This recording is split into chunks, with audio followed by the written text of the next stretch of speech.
তেরি কসম। হ্যালো বন্ধুরা, কেমন আছো সবাই? আশা করছি তোমরা সবাই ভালো আছো আর আমিও ভালো আছি। এই গানটা আমি নিজেকে উদ্দেশ্য করে করলাম। মানে আমার জীবনে যেই সমস্ত ফেজ চলে, মানে এইরকম এইরকম এইরকম এইরকম না, মানে এইরকম এইরকম এইরকম এরকম না, এরকম এরকম এরকম ফেজ চলে আমার জীবনে, সেটা সাক্ষী তোমরা সবাই, ঠিক আছে? তো তারপরেও নিজের জীবনকে ভালোবেসে ক্রমাগত এগিয়ে চলেছি, এটাই হচ্ছে সবচেয়ে বড় জিত। দেখো, নির্দিষ্ট একটা গোল, সেইখানে পৌঁছানোর যে আনন্দ, তার থেকে বেশি আনন্দ হচ্ছে যে আমাদের যে সফরটা, আমাদের যে রাস্তাটা, ওই গোলে পৌঁছানোর যে আমাদের রাস্তাটা, ওইটা হচ্ছে সবচেয়ে এনজয়েবল। তো ওখানে অবস্টাকলস যদি না থাকে তাহলে তোমার কোনো এনজয়মেন্ট, তোমার সাকসেসের দিকে বা তোমার ওই গোলের দিকে ছুটতে ইচ্ছা করবে না। যত তোমার রাস্তায় অবস্টাকলস থাকবে, যত বিপত্তি, বাধা বিপত্তি অতিক্রম করতে হবে, ততই যেন রাস্তার চলার মজাটা আরও বেশি বেড়ে যায়, তাই না? আর আমার চলার পথের এই মজাটা যে কী বেশি পরিমাণে, সেটা তো তোমরা জানো। যাই হোক, সেই কারণের জন্যই এই গানটা দিয়ে ভিডিওটা শুরু করলাম। টপিকের সঙ্গে রিলেটেড নয়, আমার জীবনের সাথে রিলেটেড। কীভাবে রিলেটেড সেটাও তোমাদেরকে এলাবোরেট করে দিলাম। একজন লিখেছে, নিজেকে কি গায়িকা ভাবিস নাকি? তো আমি তাকে অনেকগুলো হাসির চিহ্ন দিয়ে লিখেছি হ্যাঁ। আচ্ছা, তারপরে আরও একজন লিখেছে, কালকে রাত্রেবেলাও না আমাদের পাড়ার কুকুরগুলো মারাত্মক চিৎকার করেছে, মারাত্মক চিৎকার করেছে। তার আগেই আমি ভিডিও শেষ করে দিয়েছি, কিন্তু আমার বর বলছিল বলে আজকে রাতটা ভালো না, প্রচুর কুকুর চিৎকার করছিল, মারাত্মক আমাদের পাড়াতে। আচ্ছা, আজকে আবার চিৎকার করছে। এখন তো দিনের বেলা, নিশ্চয়ই বেগতিক কিছু ঘটতে দেখেছে, তার জন্যই চিৎকার করছে। তো হ্যাঁ, আরেকজন বলেছে যে তুমি কি গান শেখো? সে নিশ্চয়ই নতুন, তো সেই কারণের জন্য সে বলছে যে তুমি কি নতুন দুধ, তুমি কি গান শেখো? তো আমি লিখেছি না। তো লিখেছে গান না শিখেই কত মানুষ কত রকমের কথা বলে বলো। কিন্তু একটা জিনিস, যেটা কিনা ভালো, আমি এত মানুষের ফিডব্যাক পেয়েছি যেখানটায় তারা আমার গানের গলার প্রশংসাই করেছে। ইভেন যারা আমাকে হেট করে তারাও পর্যন্ত আমার গানের গলার প্রশংসা করেছে, ঠিক আছে? তারাও আমার গানের গলার প্রশংসা করেছে। সুতরাং নিশ্চয়ই জিনিসটা ভালো। তো ভালো জিনিসটাকে কি করে খারাপ বলে সেটাই আমি বুঝি না। তাহলে ভাবো যে কি পরিমাণে আমার পথে অবস্টাকলস আছে, কারণ কি পরিমাণে হেট করে আমাকে। তো যাই হোক, আজকের এই ভিডিওটা কিন্তু অবশ্যই করে মারু আর বিরিমাসিকে নিয়ে।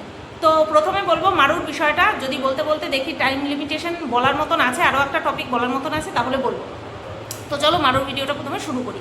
তোমরা তো দেখতেই পাচ্ছ যে আমি মারুর যবে থেকে বেবি হয়েছে বা ভর্তি হয়েছে, সেখান থেকে আমি ঠিক কী ভিডিও করেছি, ঠিক আছে?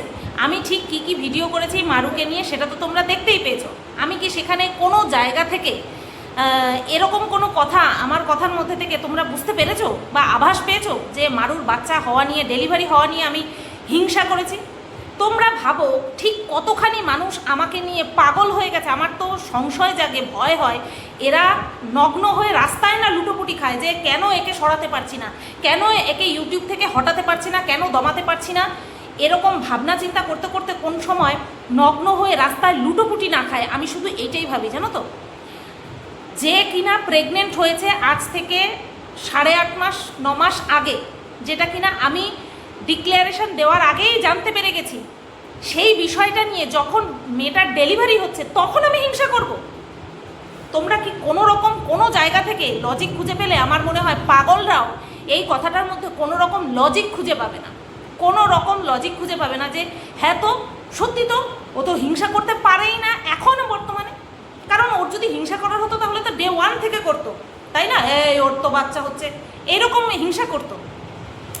তো সেইখানে এখন ডেলিভারি হয়ে গেছে, তারপরেও নাকি আমি হিংসা করছি, এই রকম কথা আমার সম্পর্কে বলা হচ্ছে। তোমরা ভাবতে পারছো হিংসা পাগলামিতে রূপান্তরিত হয়ে গেছে? বুঝতে পেরেছো?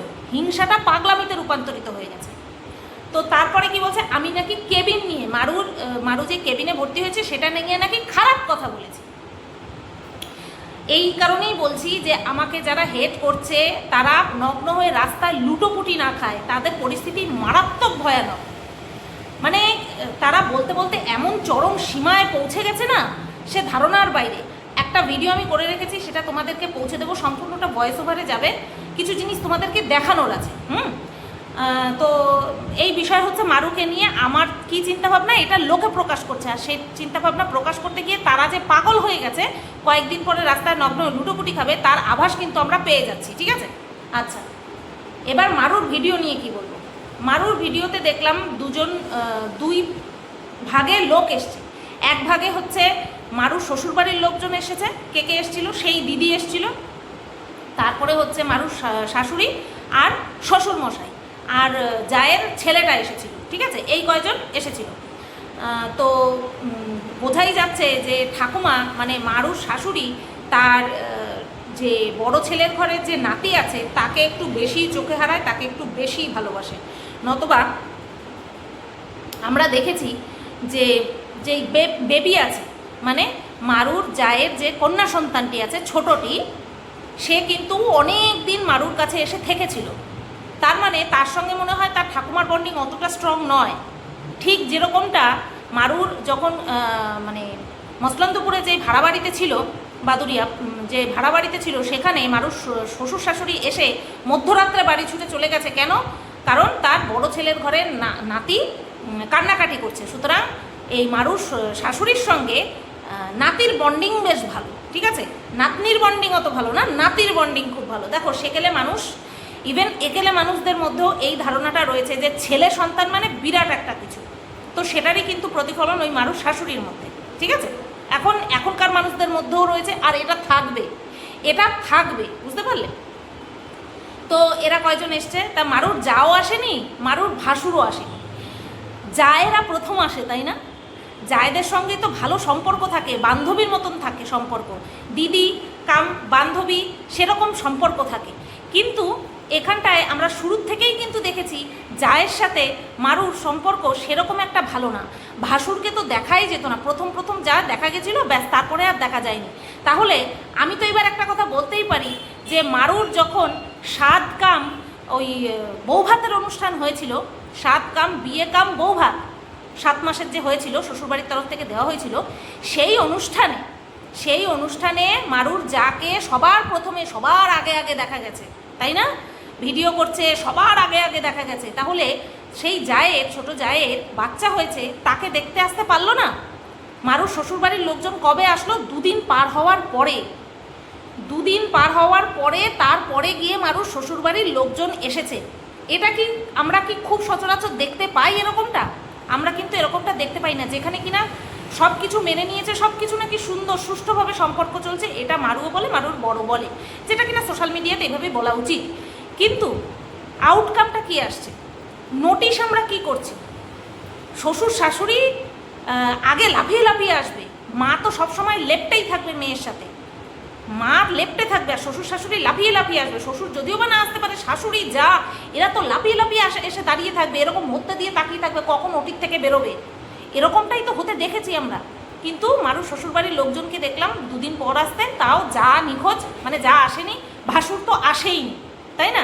একটুও সম্পর্ক ভালো না মারুর শ্বশুরবাড়ির লোকজনের সঙ্গে, একটুও সম্পর্ক ভালো না, ওদের বন্ডিং ভালো না, যেটা কিনা মারু জোর করে দেখানোর চেষ্টা করেছে, সেটা এখন পরিষ্কার। আচ্ছা, তারপরে আসলো ভিডিওতে থাম্বনেলে টাইটেলে দিয়েছে যে বাবা মা কি দিল দেখো, আমার সন্তানকে বাবা মা কি দিল দেখো। সেটা হয়তো মারুর বর নিজের তরফ থেকে লিখেছে, তার জন্য বাবা মা লিখেছে, বা যদি মারুও লেখে তাহলেও বাবা মাই লিখবে, শ্বশুর শাশুড়ি বলার দরকার নেই, কারণ থাম্বনেলে তো দেখাই যাচ্ছে যে শ্বশুর শাশুড়ি এসছে।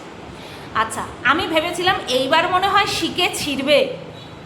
মারুর বিয়ের পরে তো একটা একরত্তি রূপও তো পাইনি, মারু একরত্তি রূপও পায়নি, একজোড়া স্যান্ডেল পেয়েছিল, আর পুজোতে শাড়ি দিয়েছিল, সেইটুকু আমরা দেখেছি, একজোড়া স্যান্ডেল দিয়েছে, আর কিচ্ছু পায়নি মেয়েটা শ্বশুরবাড়ির থেকে। এবার ভেবেছিলাম যে হাবল তো এসেছে, দেখো এবার হাবল কেন বলছি, ওই যে গানটা করেছিল না, ওরা গানটা করেছিল মানে ওই গানে রিলস বানিয়েছিল, জোড়া কার্তিক ফেলেছিল সেই হিসেবে, তো সেই কারণে আমি হাবল বলেছি, অন্য কোনো খারাপ সেন্সে কিন্তু বলিনি। আচ্ছা, এইবার এই হাবলের কপালেও যে শিখে ছিড়বে না সেটা আমরা বুঝতে পারি। মারুর বাপের বাড়ির লোকজনও মনে হয় কিছু দেয়নি, তাই না, ওই ছোট বাচ্চাটার মুখ দেখে, যে কিনা মারু একমাত্র সন্তান, তার বাবা মায়ের, মধু আন্টির একমাত্র সন্তান। তোমার হচ্ছে আবার কে ফোন করছে, দাঁড়াও তো, রং নাম্বার এসেছিল, বলছে এটা কি গ্যাস দেয় ওনার নম্বর? আমি বললাম না। হ্যাঁ, তো যেটা বলছিলাম যে মারুর বাপের বাড়ির লোকজনের হাতেও আমি কিছু দেখিনি যে তারা কিছু নিয়ে এসছে, নাতির মুখ দেখবে তার জন্য কিছু নিয়ে এসছে, এরকমটা নাকি দিতে হয়। ঠিক আছে, আচ্ছা, হয়তো অন্নপ্রাশনে দেবে, হয়তো অন্নপ্রাশনে দেবে। এবার অবস্থা যে ভালো না সেটাও বলতে পারবো না। মারুর মাও ইনকাম করে, মারুর বাবাও ইনকাম করে, ওদের পরিবারে 3টে লোক, মারুকে নিয়ে 3টে লোক, তিনজনই ইনকাম করে। তাহলে সেখানটায় নাতির মুখ দেখে কিছু অন্তত দেওয়া উচিত ছিল বলে আমার মনে হয়। যেখানে মেয়ের বিয়েতে 1 পয়সা 1 রত্তি খরচ হয়নি, সেখানে আমার মনে হয় নাতির মুখ দেখে কিছু দেওয়া উচিত ছিল। এবার তোমরা আমাকে ক্লিয়ার করবে যে না সুতপা তুমি ভুল করছো, মারুর বাবা মা তাদের কিন্তু নাতিকে দেখে মুখ দেখে এটা দিয়েছে ওটা দিয়েছে। ঠিক আছে, অবস্থা খারাপ হতো তাহলে না হয় একটা জায়গা থেকে বুঝ দেওয়া যেত। যেখানে মেয়ের বিয়েতে 1 পয়সা খরচ হয়নি, সেখানে একটা জিনিস দিতে পারলো না, সে একজোড়া বালাই হোক না, একজোড়া রূপোর বালাই হোক না, দিতেই পারতো, তাই না? তো এগুলো যেটা চোখে লেগেছে সেটাই বললাম। আচ্ছা, হয়তো অন্নপ্রাশনে দেবে, হয়তো বাড়ি আসলে পরে দেবে, কিন্তু যে মুখ দেখে দেওয়া সেটার যে একটা আনন্দ, সেটার আনন্দটাই আলাদা, তাই না? আচ্ছা, তারপরে মারুর শ্বশুরবাড়ির লোকজন কি দিল? একটা রূপোর চেন দিল। একটা রূপোর চেনের মধ্যে একটা নজরকাঠি। এবারও শিখেছিল না, সোনা জুটলো না, তাই না? এবার আমার এই কমেন্টে, আমি যে স্টেটমেন্ট একটা পাস করলাম, তার পরিপ্রেক্ষিতে হয়তো তোমাদের খারাপ লাগতে পারে, হয়তো তোমরা আমাকে এটা বলতে পারো সুতপা সোনা রূপো কি ফারাক, বুঝতে পারলে? হ্যাঁ, আচ্ছা, তারপরে কি দেখলাম? তারপরে দিল হচ্ছে তোমার জামা। বিশ্বাস করো, একটা সদ্যজাত শিশুর জন্য কি জামা আনতে হয় সেটার কমন সেন্স পর্যন্ত মারুর শ্বশুরবাড়ির লোকজনের নেই। মারুর শ্বশুরবাড়ির লোকজনের মধ্যে একটা কমন সেন্স নেই যে একটা নবজাতক বাচ্চার জন্য ঠিক কি কি আনতে হয়, কোন মাপের আনতে হয়, কোনো আন্দাজ নেই। জাস্ট মনে হচ্ছিল যেন পাড়া প্রতিবেশী দেখতে এসছে, সেই রকমই ওরা জিনিসপত্র হাতে করে নিয়ে এসেছে, যেটা কিনা দেখে শুধু হাসিই পেয়েছে, আর কিছুই মনে হয়নি। আচ্ছা, শুনলাম মারুর ছেলের ওজন নাকি 3 কিলো হয়েছে, তার মানে ভালোই বড়সড় হয়েছে, হবেই তো, কারণ মারু খাওয়া দাওয়া করতে পেরেছে। ঠিক আছে, তো সেই কারণের জন্য বড়সড় হয়েছে, হেলদিও হয়েছে, এটাই হওয়াটা কাম্য। ঠিক আছে, আচ্ছা, তারপরে কি দেখলাম? ভিডিও শুরুতে যেটা দেখলাম সেটা নিয়ে আমার সবচেয়ে বড় আপত্তিকর রয়েছে, আপত্তি জানানোর বিষয় রয়েছে, সেটা আমি মিডিলে বলছি, কারণ প্রথমে ওই পার্টটা বলবো যে আমার একেবারে মাথা থেকে আউট হয়ে গেছে। তো ভিডিওর প্রথমেই যেই সিনটা দেখেছি সেটা হচ্ছে মারু ব্রাশ করছে। দেখো, ভিডিও করতে হবে, লেন্থ বড় করতে হবে, টাকা ইনকাম করতে হবে, সব ঠিক আছে, এটা ওদের কাজ, এটা ওরা করবেই। ঠিক আছে, আর এতে কোনো রকম কোনো আপত্তি দেখানোর জায়গা নেই। কিন্তু মানুষকে আমি দেখাচ্ছি, আমি তো এটা নিজে দেখবো না, এটা হাজার হাজার মানুষ দেখবে। তো আমি একটা জিনিস দেখাবো যেটা দেখলে কিনা মানুষের চোখ বন্ধ করে নেবে বা স্কিপ করে বেরিয়ে যাবে বা গা গুলিয়ে উঠবে, এরকম জিনিস আমরা দিতে পারি? একটা সুস্থ মানুষ বেসিনে গিয়ে ব্রাশ করছে, তার স্পিড আউট করছে, সেই ব্যাপারটা সম্পূর্ণ আলাদা। হ্যাঁ, যদিও বা এটা মানুষ দেখায় না, জাস্ট ব্রাশ করছে সেইটুকুই দেখায়, অত ডিটেলসে দেখা না। আমরা এখানে বসে রয়েছি তো আমরা দেখি, আমাদের গা গুলিয়ে ওঠে, ঘেন্না লাগে, তাই না? তো সেখানটায় মারু ওই স্পিড আউট করছে গামলার মধ্যে, সেটা পর্যন্ত ডিটেলসে দেখাতে হবে? এটা কোন ধরনের মানসিকতা তোমরা বলো তো? এটা কোন ধরনের মানসিকতা? তোরা তো ভিডিও লেন্থ এমনিই বড় করছিস, এমনি মানুষে ভালোবেসে দেখছে, ভালোবেসে মানে ভালোবেসে, চরম ভালোবেসে দেখছে। তো সেখানে এই সমস্ত ঘৃণ্য বিষয়গুলো ইগনোর করা যায় না? মনে হয় না কখনো যে না, এই সমস্ত ঘৃণ্য বিষয়গুলো দেখলে পরে মানুষের এরকম একটা ফিলিংস আসতে পারে, এই জিনিসগুলোকে আমরা ইগনোর করেছি, এই জিনিসগুলো দেখানোর না। প্রত্যেকটা মানুষ আমরা ব্রাশ করি না কি দেখাতে দেখাতে তোর চিন্তা ভাবনা পুরো বোধ বুদ্ধি লোপ পেয়ে গেছে, কি দেখাতে হবে না হবে, মানে ভিডিও লেন্থ বড় করতে হবে, পয়সা ইনকাম করতে হবে, এটাই সর্বশেষ কথা হয়ে দাঁড়িয়েছে তোদের মধ্যে। কমন সেন্সটুকু রাখ যে মানুষ এই জিনিসগুলো দেখতে পছন্দ করে না, তাদের ঘেন্না লাগে। ঠিক আছে, এই বিষয়টা আমার প্রথমে বলার দরকার ছিল, ভুলে গেছি। আচ্ছা, এরপরে কি দেখলাম? এরপরে দেখলাম খাওয়া দাওয়া, মারু বেশ ভালোই খাওয়া দাওয়া করছে, বাইরের থেকে প্রচুর বিস্কুট বাস্কাট খাচ্ছে। আমি জানি না জিজ্ঞেস করে খাচ্ছে কিনা, কারণ হসপিটালে ওই মেরি বিস্কুট বা ব্রিটানিয়া বিস্কুট অ্যালাউ আছে যে কোনো রুগীর ক্ষেত্রে, যেখানে ডাক্তাররা উচিত মনে করে যে হ্যাঁ দেওয়া যাবে। কিন্তু এইভাবে ওই যে বারবান বিস্কুট, ক্রিমওয়ালা বিস্কুট, এই সমস্ত খাওয়া অ্যালাউ আছে কিনা আমার জানা নেই। ও তো খাচ্ছে রীতিমতন, ও তো কোনো কিছুই মানেনি। এখন তো ভয় লাগছে, এখন যে ও খাচ্ছে কোনো অসুবিধা ওর না হয়, আমাদের কি নতুবা, তাই না? আচ্ছা, তারপর দেখলাম ভাত ছাত খুব ভালো খাচ্ছে। প্রথম দিন গলা ভাত দিয়েছিল তো খেতে অসুবিধা হয়েছে, তো এখন নর্মাল ভাত দিচ্ছে, এখন খাচ্ছে, বেশ সুস্থ আছে। বেনুনি বেঁধে দিয়েছে। ওর চুল কোকড়া তো বোঝা যায় না কতটা লম্বা, বেনুনি বেঁধেছে তারপরে বোঝা যাচ্ছে বেশ ভালোই লম্বা, কোকড়া যে কুচকে থাকে। আচ্ছা, তারপরে কি দেখলাম, তারপরে দেখলাম একজন মহিলা এসছেন। আমার মনে হয় খুব সম্ভবত এনার সাথে আমার মেসেঞ্জারে বহু আগে কথা হয়েছিল, বহু আগে। আমার মুখটা দেখে মনে হলো, আমি যদি খুব ভুল না হই, আর নাম শুনে তো আমি একদম কনফার্ম হয়ে গেছিলাম এর সঙ্গেই মনে হয় আমার কথা হয়েছিল, ঠিক আছে? তো যাই হোক, ওই ভদ্রমহিলা এসছেন। ও ভদ্রমহিলার সাথে করে যে কটা জিনিস এনেছেন সব কটা ইউজফুল, সব কটা চয়েসেবল, রুচিশীল, প্রত্যেকটা জিনিস ভালো। আর প্রত্যেকটা জিনিস এতটাই ইউজফুল সে ধারণার বাইরে। যা এনেছে সোনা দানা কিন্তু ব্যাপার না, তাই না? সোনা দানা ব্যাপার হচ্ছে তোমার নিজের মানুষরা যদি বিয়েতেও কিছু দিল না, মুখ দেখেও কিছু দিল না, নাতি হলো সেখানেও কিছু দিল না, এখানে না মন মানসিকতার একটা প্রশ্ন আসে যে কী রে বাবা, এদের কি কিছুই দেওয়ার ক্ষমতা নেই, কিছুই দেওয়ার সাধ্য নেই, এরকম এরা। তো এইরকম একটা মন মানসিকতা জাগে। কিন্তু বাইরের একজন দিদি হয়ে, ওদের দিদি হয়, আমার মনে হয় এই মহিলার কথা শুনেছিলাম ওদের মুখ থেকে, আমার সঠিক মনে পড়ছে না, কিন্তু উনি যে সমস্ত যে কটা জিনিস নিয়ে এসছে সব কটা ইউজফুল, চয়েসেবল আর ভালো, ঠিক আছে? আমার ওনার সম্পর্কে কোনো কিছু বলার নেই, শুধু বলবো যখন ওই ছোটো ছোটো জামাগুলো বের করে দিচ্ছিল কী কিউট লাগছিল। আর হচ্ছে তোমার যে ওই যে হোল্ডিং যে সেটা দিয়েছিল, যে বলো না, এই যে ধরার যে ওটা দিয়েছিল, ওটা খুব ভালো। কেন বলো তো? কারণ সদ্যজাত শিশুর যে হাইট হয় বা সেটা তো অনেক ছোট হয়, কোনো দুর্ঘটনা ঘটার থেকে রক্ষা পাবে ওই ইটার মধ্যে, কারণ ওটার মধ্যে সিকিউর থাকবে আর ওটার বেশ অনেকটা হ্যান্ড ফ্রেন্ডলি, বেশ ভালো হবে, ঠিক আছে? আচ্ছা, দাঁড়াও। তো যেটা বলছিলাম যে হ্যাঁ, উনি যে কটা জিনিস এনেছে খুব ভালো এনেছে, খুব ব্যবহারযোগ্য এনেছে।